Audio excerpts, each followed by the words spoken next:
ചേട്ടാ ഇത്? ചേട്ടനെ ആരെങ്കിലും പിടിച്ച് തല്ലിയോ? ഇനി അതോടെ ബാക്കിയുള്ളൂ. ഇവിടെ നാട്ടുകാർക്ക് മുഴുവൻ നട്ടഭ്രാന്താണെന്നാ തോന്നുന്നത്.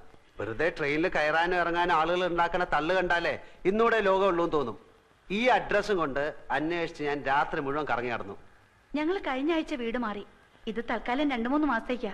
അത് കഴിഞ്ഞാൽ ക്വാർട്ടേഴ്സിലേക്ക് മാറും. രവിയേട്ടൻ ഓഫീസിൽ പോയ? ഇല്ല, ഉള്ളിലുണ്ട്. റെഡിയാവാ. എന്റെ എഴുത്ത് കിട്ടിയില്ലേ? ഉവ്, എഴുത്തൊക്കെ കിട്ടി. പക്ഷേ മൂപ്പർക്ക് അനക്കൊന്നുമില്ല. ഇനി ബാക്കി ഞാൻ പറയാം. നീ ഇങ്ങോട്ട് വന്ന അതേ തീവണ്ടി 2:30 നാട്ടിലേക്ക് മടങ്ങിപ്പോ. പെട്ടെന്ന് ചെന്നാൽ ടിക്കറ്റ് കിട്ടാൻ വലിയ തിരക്കുണ്ടാവില്ല കുഞ്ഞളിയാ. ഇത്രയും ദൂരം സഞ്ചരിച്ചു വന്നിട്ട് അപ്പോട്ടിനൊന്ന് ക്ഷീണം മാറ്റി നാളെ പൊയ്ക്കോട്ടെ രവേട്ടാ. ആണോ? എന്നാ നീ ചെന്ന് കുറച്ച് എണ്ണയും കുഴമ്പും ഒക്കെ എടുത്തു വെച്ച് കൊടുക്ക് പൊന്നാങ്ങളേക്ക്. മൂപ്പര് ഉണ്ട് കുളിച്ച് സുഖമായിട്ട് കുറച്ച് ദിവസം ഇവിടെ താമസിക്കട്ടെ. എണ്ണയും കുഴമ്പൊക്കെ തേച്ച് അളിയൻ കുളിച്ചാൽ മതി. നീ ഇതൊന്ന് ഒപ്പിട്ട് തന്നാ ഞാൻ പൊക്കോളാം. കൊടു, എന്നെ നോക്കണ്ട, നന്നായിട്ടൊരു ഒപ്പിട്ട് കൊടു. അളിയൻ കൊണ്ടുപോയി വിക്കട്ടെ സുഖമായിട്ട് തറവാട്. രവിയേട്ടാ, ഞാൻ വിശദമായിട്ട് രവിയേട്ടൻ എല്ലാം എഴുതിയിരുന്നു. അങ്ങേരോട് ബാങ്കിൽ നിന്ന് 4 ലക്ഷം മോഷ്ടിക്കാൻ ഞങ്ങൾ ആരും പറഞ്ഞില്ല. രവിയേട്ടാ, ദൈവദോഷം പറയരുത്. ബാങ്കിൽ അച്ഛന്റെ കൗണ്ടറിൽ നിന്ന് ആരോ കണക്ക് തെറ്റിച്ചെഴുതി 4 ലക്ഷം കാണാതാക്കി. അച്ഛൻ മോഷ്ടിച്ചെങ്കിൽ ആ പണം എവിടെ? ആ പണം ഉണ്ടായിരുന്ന അച്ഛൻ സ്വന്തം വീട് വെക്കാൻ തയ്യാറാവോ? അതൊക്കെ തന്നെ അച്ഛന്റെ അടവാ. പണം മോഷ്ടിച്ചിട്ടില്ല എന്ന് മറ്റുള്ളവരെ ബോധ്യപ്പെടുത്താനുള്ള അടവ്. രവിയേട്ട ഇത്ര ദുഷ്ടനാണോ? ഞാൻ ദുഷ്ടനായതുകൊണ്ടാണ് നിന്റെ പെങ്ങളെ ഞാൻ ഇപ്പോഴും പോറ്റുന്നത്. പാടം തരാം, പറമ്പ് തരാം, പൊന്ന് തരാം എന്നൊക്കെ പറഞ്ഞ് മോഹിപ്പിച്ചിട്ട്. അതൊന്നും ചുമ്മാ പറഞ്ഞതായിരുന്നില്ല. ഇങ്ങനെ ഒരു കേസ് ഇടുത്തി പോലെ തലേ വന്ന് വീഴുന്ന ആരെങ്കിലും വിചാരിച്ചോ? നീ കൂടുതൽ സംസാരിക്കണ്ട. വീട് തൽക്കാലം അങ്ങനെ വിൽക്കണ്ട. ഇവിടെ ഒപ്പിടുന്ന പ്രശ്നമില്ല. പണം കൊടുത്തില്ലെങ്കിൽ അച്ഛന് ജയിലിൽ കിടക്കേണ്ടി വരും. കിടക്കട്ടെ. ജയിലിൽ ഇപ്പൊ നല്ല ഭക്ഷണം കൊടുക്കുന്നത്. ഫാൻ, TV, എല്ലാ സൗകര്യങ്ങളും ഉണ്ട്. പിന്നെ അല്ലാതെ എന്ത് പറഞ്ഞാലും ഇത് ഒപ്പിട്ട് വാങ്ങിക്കാതെ എനിക്ക് ഇവിടുന്ന് പോകാൻ പറ്റില്ല. നാട്ടിൽ നിന്ന് വന്ന് തെണ്ടി തിരിഞ്ഞു നടക്കുന്ന എത്രയോ പേര് ഈ സിറ്റിയിലുണ്ട്. വേണമെങ്കിൽ നിനക്ക് തണ്ടാൻ അടുക്കളയിൽ നിന്ന് ഒരു ചട്ടിയോ ചിരട്ടയോ ഞാൻ എടുത്തു തരാം. അങ്ങനെയാണ് വിധിയെങ്കിൽ ചട്ടി ചിരട്ടൊക്കെ എനിക്ക് വെളിയിലും കിട്ടും. എന്നാ ചെല്ല്, നേരം കളയാതെ ചെന്ന് തെണ്ട്. രവിയേട്ടാ, ആവശ്യമില്ലാത്ത കാര്യങ്ങളൊന്നും സംസാരിക്കണ്ട. ആജ്ഞയാണോ? രണ്ടെണ്ണം ഉണ്ടെങ്കിൽ നീയും കൂടി ഇറങ്ങി ചെല്ലടി. വേണ്ട മിനി, നിങ്ങൾ തമ്മിൽ വഴക്കിടണ്ട. തെണ്ടിയിട്ടായാലും മോഷ്ടിച്ചിട്ടായാലും അച്ഛനെ രക്ഷിക്കാനുള്ള വഴി കാണാതെ ഞാൻ ഇവിടുന്ന് മടങ്ങിപ്പോവില്ല. പക്ഷെ ഒന്ന് ഞാൻ തീർത്ത് പറഞ്ഞേക്കാം, ഇനി തന്റെ അവതാരത്തിന് വേണ്ടി ഞാൻ ഈ പടി ചവിട്ടില്ല. നീ പോയി കാപ്പി എടുക്കടി.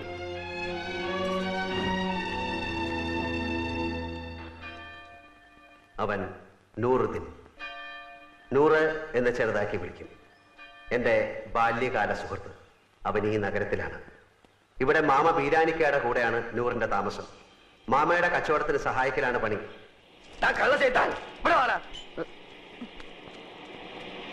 എന്താ മാമ? 78 43 കൂട്ടിയാൽ എത്രണ്ട? 8ഉം 3ഉം 11. പിന്നെ ഈ 7ഉം 4ഉം 11, 121 അല്ലേ? ഇതെത്ര? അത് 111. ഇങ്ങനെയാണ് കണക്ക് ചെയ്താൽ 10 രൂപയ്ക്ക് എന്റെ ബാപ്പ ഉണ്ടായി തരുമോ? ഇയാളെ മുടിപ്പിക്കാനായിട്ട് കുടിക്കാനല്ലേ?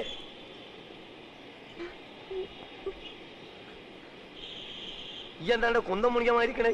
അന്റെ മൂന്ന കാണാനല്ലേ എരപ്പ ഈ ആൾക്കാർ വന്നിക്കണേ? പോയി പണി കള്ള ലക്ഷണം കേട്ടോ.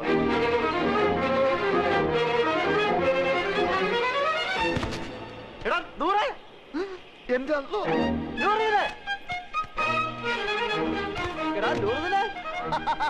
എനിക്കറിയാം നീ സ്റ്റേഷനിൽ വന്ന കാണും തിരക്കിനിടപെട്ട് വട്ടം കറക്കിണ്ടാവുന്ന. ഞാനും നിന്നെ പരിധി എവിടെ കാണാൻ? നിന്റെ ഈ മുടിഞ്ഞ കട കണ്ടുപിടിക്കാൻ ഞാൻ എവിടെയൊക്കെ അന്വേഷിച്ച്. നീ നിങ്ങൾക്ക് കുടിക്കാൻ എന്ത് ജ്യൂസാ വേണ്ടിയത്? ഗ്രേപ്പ്, പൈനാപ്പിൾ, ഓറഞ്ച്, മാംഗോ, സാത്തുകുടി? ഇനി എനിക്ക് എന്തിനാടാ ജ്യൂസ്? നിന്നെ കണ്ടപ്പോ തന്നെ എല്ലാ ജ്യൂസും ഒരുമിച്ച് കുടിച്ച പോലെ ആയില്ലേ? എവിടെ നിന്റെ അർത്ഥ കൈക്ക് ഉപ്പ് തേക്കാത്ത മാമ? നിന്റെ കട കൊള്ളാമല്ലോ. നിന്റെ മാമ തട്ടിപ്പോയാല് പിന്നെ ഈ കട നിനക്കായിരിക്കും അല്ലേ? ധാരണ്ടേ ഞമ്മക്ക് അറിഞ്ഞൂടാ. നിനക്ക് എന്നെ മനസ്സിലായില്ലേ? എടാ, ഒരു ബെഞ്ചിലിരുന്ന് പഠിച്ച് ഒരു പാത്രത്തിലുണ്ട് ഒരു സിനിമ 3-4 പ്രാവശ്യം ഒരുമിച്ച് കണ്ടേടാ. നൂറേ, നിനക്ക് എന്നെ മനസ്സിലായില്ലടാ. കാള് തെറ്റി. പഠിച്ചവരാണ് മാമ, ഞമ്മക്ക് ഈ ചെയ്താൻ അറിഞ്ഞൂടാ. അറിഞ്ഞുകൂടാത്തവനാണെങ്കിൽ എങ്ങനെയാണ് അർത്ഥം ഇപ്പൊക്കെ എന്റെ മാമ നാട്ടുകാർ പറഞ്ഞു കൊടുത്തായിരിക്കും. അതെ, ഒന്ന് വന്നാട്ടെ. വരും. അതെ, ഈ ചെക്കന്റെ പേര് 100 എന്നാണ് എനിക്കാരെ പറഞ്ഞത്. അതാരെങ്കിലും പറഞ്ഞു തരണോ? ഇമാതിരി മുമ്പിലായക്കാരെ ഞാൻ ദിവസേന കാണുന്നുണ്ട്. ഞാൻ അങ്ങനത്തെ ആളൊന്നുമല്ല. ഇതൊക്കെ ചോദിക്കാൻ നിങ്ങളാരാ? നിന്റെ പേര് എനിക്ക് ആരും പറഞ്ഞു തന്നില്ലേ? നിങ്ങളുടെ പേര് വന്നിട്ട് എനിക്ക് എന്ത് കാര്യം? കാര്യം തന്നെ എനിക്ക് പറയുമ്പോ കേക്കാം. നീ ഇപ്പൊ പറഞ്ഞില്ല അർത്ഥമായിക്ക് ഇപ്പൊ കേൾക്കാത്തൊരു മാമനെ പറ്റി. ആ മാമാണ് ഈ മാമ. അയ്യോ മാമ, സോറി മാമ, ഞാൻ അങ്ങനെ ഉദ്ദേശിച്ചൊന്നും പറഞ്ഞല്ല. ഞാൻ ചുമ്മാ പറഞ്ഞ. നമുക്ക് ഈ എന്താ നമ്മളെ മാമാന്ന് വിളിക്കണേ? എന്റെ ഉമ്മ എന്താ നമ്മളെ പെങ്ങളച്ചാ? ഇല്ലാത്ത പരിചയം കാട്ടി ഓരോരോ ഹമാറുകൾ വലിഞ്ഞു കയറും കേരളക്കാരെ പറയിപ്പിക്കാൻ. മേലാൽ എന്റെ പൂടിയന്റെ ചുറ്റുവട്ടത്തിൽ എങ്ങനെ കണ്ടാൽ അന്റെ കാൽ അടിച്ചിട്ട് ഞാൻ എൽ ഷേപ്പ് ആക്കും. ആ പോ പോ പോടാ. ഇവിടെ, ഇങ്ങോട്ട് ഇങ്ങോട്ട് ഇങ്ങോട്ട് ഇങ്ങോട്ട് പോ കളവേ.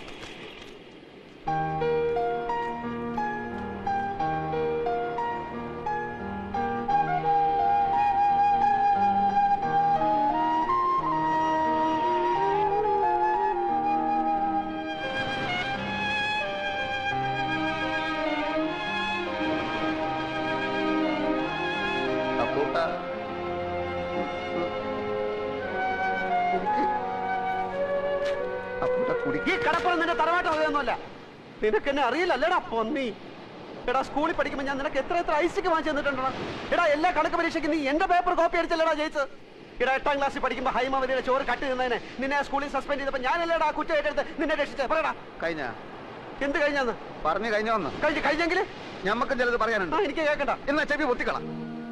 പലിശക്ക് പണം കൊടുക്കുന്ന മാമാന്റെ ആട്ടും തുപ്പ് സഹിച്ചിട്ട് നമ്മളിവിടെ കയ്യ. എന്തിന്? മൈമുനേനെ മറ്റാരും തട്ടിക്കൊണ്ടുപോകാതിരിക്കാൻ വേണ്ടി. ശമ്പളമില്ല, നല്ലൊരു ഷഡ്ഡി വാങ്ങാനുള്ള പൈസ പോലും അയാൾ തരില്ല. സഹിക്കുക. അങ്ങനെ ഇരിക്കുമ്പോൾ കഴിഞ്ഞ കൊല്ലം നാട്ടിൽ നിന്നൊരു പഹയം വന്ന് ചാടി. നമ്മളെ കോയിക്കലെ മൊയ്തൂക്കാന്റെ മോൻ ഖാലിദ് നമ്മളെ കൊണ്ടാവും പോലെ അവനെ നമ്മൾ സൽക്കരിച്ച് ഒടുക്കം മാമാന്റെ കയ്യിൽ നിന്ന് 500 റുപ്യ വാങ്ങിയിട്ട് മുങ്ങിക്കളഞ്ഞു. അതിനുശേഷം നമ്മളെ കൂട്ടുകാരനാന്ന് പറഞ്ഞിട്ട് ആര് വന്നാലും മാമാന്റെ അടി ഞമ്മക്ക. ആ ഒറ്റ കാരണം കൊണ്ടാണ് അപ്പക്കുട്ട അറിയാത്ത പോലെ നമ്മൾ ആക്ട് ചെയ്തത്.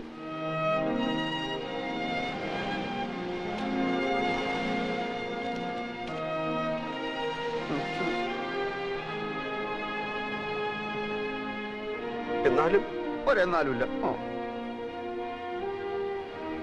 എന്റെ ഈ വിഷമം മാറണമെങ്കിൽ നീ എനിക്ക് ചില സഹായങ്ങൾ ചെയ്തു തരണം. പടച്ചോനെ, എന്ത് സഹായം?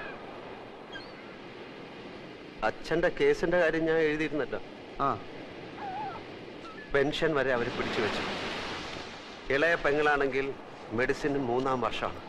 കേസും ഫീസും ചെലവും നടത്തി ഒരു വഴിയാധാരത്തിന്റെ വക്കിലാണ് ഞാൻ. വീട് വിൽക്കാൻ നോക്കിയപ്പോൾ ഇവിടുത്തെ അളിയെ സമ്മതിക്കുന്നില്ല. നാട്ടിൽ ചെന്ന കടക്കാരെല്ലാം കൂടെ എന്നെ എടുത്തിട്ടിരിക്കും. ഈ അവസ്ഥയിൽ എനിക്ക് എന്ത് സഹായമാണ് വേണ്ടതെന്ന് നിനക്ക് ഊഹിച്ചൂടെ? ഊഹിക്ക. ആദ്യം കിടക്കാനൊരു സ്ഥലം, അതെ, പിന്നെ ഒരു പണി. അതെ, രണ്ടും നടക്കൂല. നൂറേ. മോനെ അപ്പക്കുട്ട, നമ്മൾ തലയായിക്കുന്ന എവിടെയാന്ന് അറിയാം നിനക്ക്? ഇത് അങ്ങോട്ട് നോക്ക്. ആ ജ്യൂസ് കടയുടെ പിന്നിലൊരു മറയുണ്ട്. അവിടെയുള്ളൊരു ബെഞ്ചിലാണ്. നല്ല വീതിയുള്ള ബെഞ്ചാണോ? ബെഞ്ചിന് വീതി ഉണ്ടോ ഇല്ലയോ എന്നുള്ള നല്ല പ്രശ്നം. പകൽ നേരത്ത് മാമ വരുമ്പോ എന്നെ അവിടെ കാണില്ല. എന്നെ അവിടെ കാണില്ല. അങ്ങനെ കിടക്കാനൊരിടം കിട്ടി. എവിടെ പോയി എന്ത് ജോലി തേടണമെന്നറിയാതെ നടന്നപ്പോഴാണ് കയ്യിൽ വന്നു വീണ ഒരു പത്രത്തുണ്ടിൽ ഒരു പുതിയ പെയിന്റ് കമ്പനിയിൽ സെയിൽസ് റെപ്രസെന്റേറ്റീവിനെ വേണമെന്നറിഞ്ഞത്.